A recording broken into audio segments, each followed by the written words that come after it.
নমস্কাৰ মই অনুপম হাজৰিকা আপোনালোকক স্বাগতম জনাইছোঁ নতুন এটা ভিডিঅ'ৰ মাজলৈ। যিহেতু আমি বিভিন্ন সময়ত শুনি থাকিবলৈ পাওঁ যে হিমন্ত বিশ্ব শৰ্মাই সাৰদা কেলেংকাৰীৰ পৰা হাত সাৰিবৰ বাবে বিজেপি চৰকাৰত যোগদান কৰিলে। 2013 চনত সাৰদা কেলেংকাৰীটো পোহৰলৈ আহিলে আৰু 2014 চনত নৰেন্দ্ৰ মোদী চৰকাৰে এই কেলেংকাৰীটোক লৈ CBI তদন্ত ঘোষণা কৰিলে আৰু তাৰ পিছতে কংগ্ৰেছ এৰি বিজেপি চৰকাৰত যোগদান কৰিলে হিমন্ত বিশ্ব শৰ্মাই। কি এই সাৰদা কেলেংকাৰী যাৰ ফলত ভাৰতৰ 200তকৈ অধিক মানুহে সুইচাইড কৰিবলৈ বাধ্য হৈছিল আৰু 17 লাখতকৈ অধিক মানুহ এই কেলেংকাৰীটোৰ জালত ফচিছিল। সেই বিষয়ে আমি জানিবলৈ চেষ্টা কৰিম কি এই সাৰদা কেলেংকাৰী আৰু কেনেদৰে সংঘটিত হৈছিল এই কেলেংকাৰী। আহকচোন ভিডিঅ'টো আৰম্ভ কৰোঁ। সাৰদা কেলেংকাৰী বা সাৰদা চিট ফাণ্ড স্কেম, এই স্কেমটোৱে আপাৰ ক্লাছ, মিডল ক্লাছ, লোৱাৰ ক্লাছ এই তিনিওটা শ্ৰেণীৰ মানুহকে জালত পেলাইছিল। ভাৰতবৰ্ষৰ মুঠ 17 লাখ মানুহৰ পৰা 4,000 কোটি টকা লুটি লৈ গৈছিল, যিটো চৰকাৰী তথ্যত প্ৰকাশ পোৱা। প্ৰকৃততে ইয়াতকৈ অধিকো হ'ব পাৰে আৰু যাৰ ফলতে 200ৰো অধিক মানুহে সুইচাইড কৰিবলৈ বাধ্য হৈছিল। পশ্চিমবংগত আৰম্ভ হোৱা এই স্কেমটোৱে পিছলৈ অসম আৰু উৰিষ্যাকো সামৰি লৈছিল। এই সাৰদা কেলেংকাৰীৰ মুখ্য খলনায়ক আছিল সুদীপ্ত সেন। সুদীপ্ত সেন হৈছে সাৰদা গ্ৰুপ অফ কোম্পানীৰ চেয়াৰমেন। সুদীপ্ত সেনক তেওঁ কোম্পানীসমূহ চলাবৰ বাবে টকাৰ প্ৰয়োজন হৈছিল আৰু তেতিয়া তেওঁ বন্ডছ এণ্ড ডিবেঞ্চাৰৰ জৰিয়তে টকা সংগ্ৰহ কৰিছিল। এতিয়া বন্ডছ এণ্ড ডিবেঞ্চাৰ কি হয়? বন্ডছ এণ্ড ডিবেঞ্চাৰৰ জৰিয়তে বিশেষকৈ ষ্টেট গভৰ্ণমেণ্ট কিছুমানে বা কিছুমান ডাঙৰ ডাঙৰ কোম্পানী, যিবোৰ কোম্পানী জনমানসত পৰিচিত, সেই কোম্পানীসমূহৰ যেতিয়া টকাৰ প্ৰয়োজন হয় তেতিয়া বেংকৰ পৰা টকা ধাৰত নলয়, তেতিয়া ডাইৰেক্ট ইনভেষ্টৰৰ পৰা টকা লয়। মানে বেংকৰ পৰা যদি টকা লয় তেতিয়াহ'লে সুতৰ হাৰ অধিক হয়, কিন্তু বন্ডছ এণ্ড ডিবেঞ্চাৰৰ জৰিয়তে যদি টকা সংগ্ৰহ কৰে তেতিয়াহ'লে কম সুতত লাভ কৰে।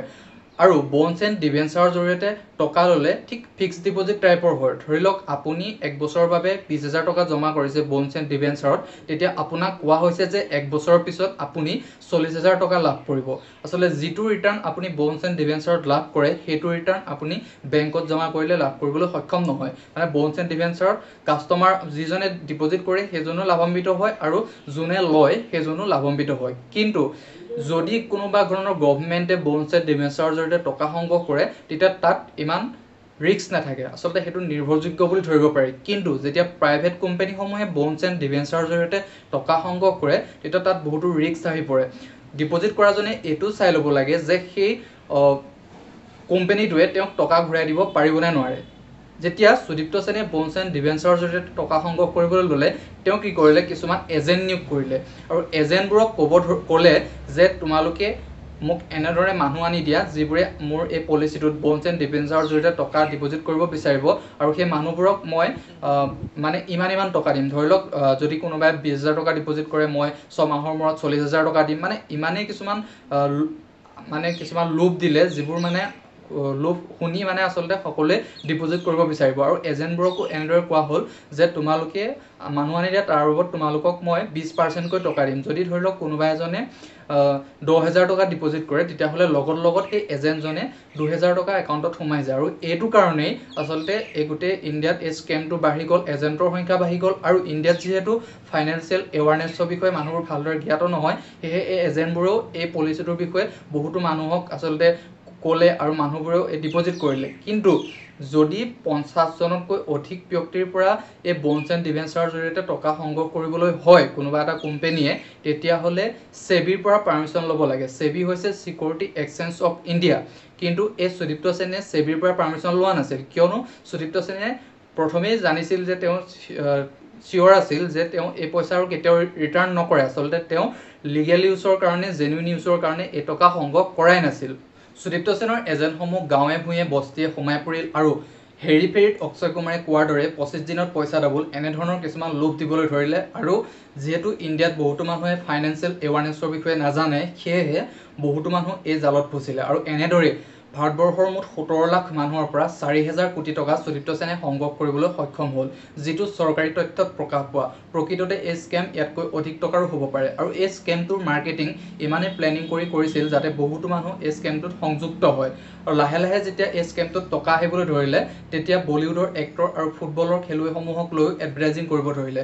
যিহেতু পশ্চিমবংগত ফুটবল প্ৰেমীৰ সংখ্যা অধিক, সেয়েহে মোহন বাগান আৰু ৱেষ্ট বেংগল ফুটবল ক্লাব এই টিমবোৰক স্পনচৰশ্বিপ কৰিবলৈ ধৰিলে। আৰু দুৰ্গা পূজাক যিহেতু বহুতো ধুমধামেৰে ৱেষ্ট বেংগলত পালন কৰা হয়, সেয়েহে দুৰ্গা পূজাৰ স্পনচৰশ্বিপ কৰিবলৈ ধৰিলে আৰু তাত ফ্ৰী এম্বুলেন্স সেৱা দিবলৈ ধৰিলে, যাতে মানুহৰ মনত এইটো বিশ্বাস হয় যে সাৰদা গ্ৰুপ অফ কোম্পানী মানুহৰ ভালৰ বাবে আৰু আমি যদি ইয়াত টকা ডিপজিট কৰোঁ আমি টকা ঘূৰাই পাম আৰু এনেদৰে এই স্কেমটো অকল ৱেষ্ট বেংগলতে সীমাবদ্ধ নাথাকি অসম আৰু উৰিষ্যাতো বিয়পি পৰিলে।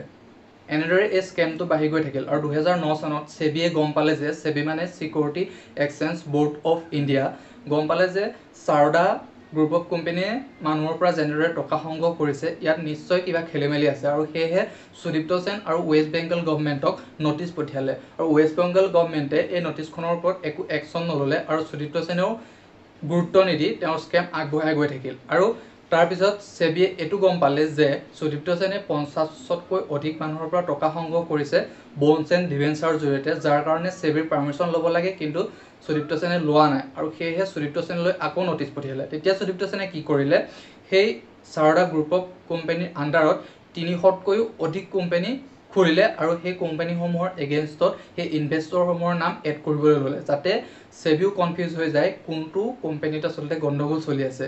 কিন্তু তাৰপিছত সেবিয়ে আকৌ তদন্ত কৰিলে, তদন্ত কৰি গম পালে যে সুদীপ্ত সেনৰ সাৰদা গ্ৰুপ অফ কোম্পানীৰ আণ্ডাৰত থকা বহুকেইটা কোম্পানীয়ে আচলতে 50তকৈ অধিক মানুহৰ পৰা বন্ডছ এণ্ড ডিবেঞ্চাৰৰ জৰিয়তে টকা সংগ্ৰহ কৰিছে আৰু যাৰ কাৰণে সেবিৰ পাৰ্মিশ্যন লোৱা নাই আৰু সেইকাৰণে কি কৰিলে সুদীপ্ত সেনৰ সোধা পোছা কৰিলে আৰু সোধপোছ কৰোঁতে সুদীপ্ত সেন আৰু তেওঁৰ বিষয়ববীয়াসকলে ক'লে যে আমি মানুহৰ পৰা বন্ডছ এণ্ড ডিবেঞ্চাৰৰ জৰিয়তে টকা সংগ্ৰহ কৰা নাই, আমি চিট ফাণ্ডৰ জৰিয়তেহে টকা সংগ্ৰহ কৰিছোঁ।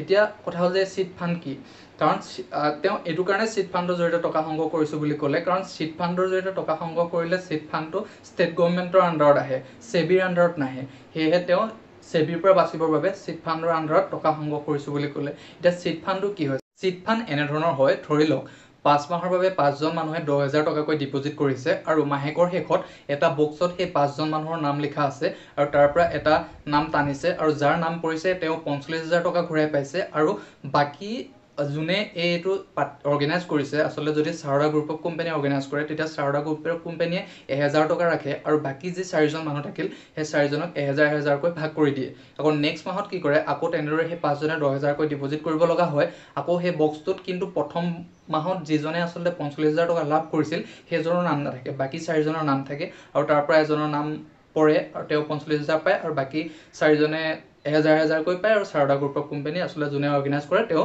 1000 টকা তেওঁলোকে 1000 টকা পায় আৰু এনেদৰে আচলতে চিট ফাণ্ডটো হয় আৰু বহুতো ক্ষেত্ৰত আচলতে চিট ফাণ্ডৰ ৰুলো কিছুমান বেলেগ হয় কিন্তু বেছিভাগ ক্ষেত্ৰতে চিট ফাণ্ডৰ ৰুল এনেধৰণৰে হয়। কিন্তু সুদীপ্ত সেনে যিহেতু চিট ফাণ্ডৰ জৰিয়তে টকা সংগ্ৰহ কৰা নাছিল, তেওঁ বন্ডছ এণ্ড ডিবেঞ্চাৰৰ জৰিয়তে টকা সংগ্ৰহ কৰিছিল আৰু বন্ডছ এণ্ড ডিবেঞ্চাৰৰ জৰিয়তে যিহেতু 50জনতকৈ অধিক মানুহৰ পৰা টকা সংগ্ৰহ কৰিলে সেবিৰ পাৰ্মিশ্যন ল'ব লাগে, সুদীপ্ত সেনে কিন্তু পাৰ্মিশ্যন লোৱা নাছিল। সেয়েহে কি হৈছিলে আৰু কি হ'ল লাহে লাহে পলিচিটো প্ৰথম অৱস্থাত আচলতে ঠিকেই চলি আছিল কাৰণ তেওঁ বহুতো ইনভেষ্টৰ পাইছিল আৰু সেয়েহে যাক ৰিটাৰ্ণ কৰিব লগা আছিল যিহেতু পলিচিটো তেওঁ বহুত মানুহক সামৰি ধৰিবলগীয়া আছিলে সেয়েহে প্ৰথম যিহেতু ইনভেষ্টৰসকলক তেওঁ ভালদৰে ৰিটাৰ্ণ কৰিছিল কিন্তু লাহে লাহে ইনভেষ্টৰৰ সংখ্যা কমি আহিল আৰু যাক ৰিটাৰ্ণ কৰিবলগীয়া আছিল তেওঁ ৰিটাৰ্ণ কৰিব পৰা নাছিল। সেয়েহে মানুহবোৰে যাক ৰিটাৰ্ণ যোনে পাব লগা আছিল তেওঁ এমাহ বাদ চালে, 2 মাহ বাদ চালে, 6 মাহ বাদ চালে, তাৰপিছত যেতিয়া বছৰেক পাৰ হৈ গ'ল, এবছৰ পাৰ হৈ গ'ল তেওঁলোকে কমপ্লেইন ৰেজিষ্টাৰ কৰিবলৈ ল'লে আৰু 2013 চনলৈ ইমানেই কমপ্লেইনৰ সংখ্যা বাঢ়ি গ'ল যে 2013 চনৰ প্ৰথম জানুৱাৰী ফেব্ৰুৱাৰীতে এই স্কেমটো সম্পূৰ্ণৰূপে বাহিৰলৈ আহি গ'ল। মানুহে গম পালে যে এইটো ভুৱা আৰু তাৰ ফলতে সুদীপ্ত সেন আৰু তেওঁৰ বিষয়ববীয়াসকল পলালে আৰু কি হ'ল 2013 চনৰ এপ্ৰিল মাহত কাশ্মীৰৰ পৰা সুদীপ্ত সেন আৰু তেওঁৰ বিষয়ববীয়াসকলক গ্ৰেপ্তাৰ কৰিবলৈ সক্ষম হ'ল আৰু এইটো গ্ৰেপ্তাৰ হোৱাৰ লগে লগে আচলতে তেতিয়া যিহেতু কংগ্ৰেছৰ চৰকাৰ আছিল তাৰপিছত 2014 চনত যেতিয়া নৰেন্দ্ৰ মোদী চৰকাৰ আহিল তেতিয়া নৰেন্দ্ৰ মোদী চৰকাৰে এইটো কি কৰিলে CBI তদন্ত দিলে আৰু CBI তদন্ত দিয়াৰ লগে লগে মমতা বেনাৰ্জী তাৰপিছত এই স্কেমটোৰ ব্ৰেণ্ড এম্বেচাডৰ মিথুন চক্ৰৱৰ্তী আৰু আমাৰ অসমৰ হিমন্ত বিশ্ব শৰ্মা নামো সাঙুৰ খাই পৰিছে আৰু বহুকেইজন ৰাজনৈতিক আচলতে ৱেষ্ট বেংগলৰ সাংসদ আৰু অসমৰ বিশেষকৈ তৃণমূল কংগ্ৰেছৰ সেই সময়ৰ নেতা হিমন্ত বিশ্ব শৰ্মা বৰ্তমানৰ স্বাস্থ্য আৰু শিক্ষামন্ত্ৰী হিমন্ত বিশ্ব শৰ্মাৰ নাম সাঙুৰ খাই পৰিছিল আৰু বৰ্তমান সময়ত যিহেতু হিমন্ত বিশ্ব শৰ্মা বিজেপি গভৰ্ণমেণ্টতে আছে সেয়েহে এই CBI তদন্ত বহুতে কয় যে সেইবাবেই এতিয়া CBI তদন্তটো লেহিমীয়া হৈছে কিন্তু ইয়াৰ প্ৰত্যুত্তৰত হিমন্ত বিশ্ব শৰ্মাই কয় যে মোৰ ওপৰত সন্দেহহে কৰা হৈছে, তেওঁৰ ওপৰত আচলতে 300 কোটি টকা তেওঁ তাৰ পৰা সাৰদা গ্ৰুপ অফ কেলেংকাৰী মানে কোম্পানীৰ পৰা লৈছিল বুলি 300 কোটি টকা তেওঁৰ লগত কেলেংকাৰী আছিল বুলি আচলতে সন্দেহহে কৰা হয়। কিন্তু যেতিয়া CBI আচলতে পোহৰলৈ আহিব তেতিয়া গম পোৱা যাব আচলতে প্ৰকৃততে হিমন্ত বিশ্ব শৰ্মাই সাৰদা গ্ৰুপ অফ কোম্পানীৰ পৰা 300 কোটি টকা লৈছিল নে নাই। যদি ভিডিঅ'টো চাই ভাল পালে লাইক কৰিব, কমেণ্ট কৰিব, শ্বেয়াৰ কৰিব আৰু মোৰ চেনেলটো যদি এতিয়ালৈকে ছাবস্ক্ৰাইব কৰা নাই তেতিয়াহ'লে ছাবস্ক্ৰাইব কৰি কাষতে থকা ঘণ্টাটো টিপি দিব যাতে মই নতুনকৈ এনেধৰণৰ ভিডিঅ' দিলে আপোনালোকৰ নটিফিকেশ্যন যায়, আপোনালোকে ভিডিঅ'টো চাব পাৰে। পুনৰ নতুন এটা ভিডিঅ' লগ কৰাৰ প্ৰতিশ্ৰুতি আজিলৈ লৈছোঁ।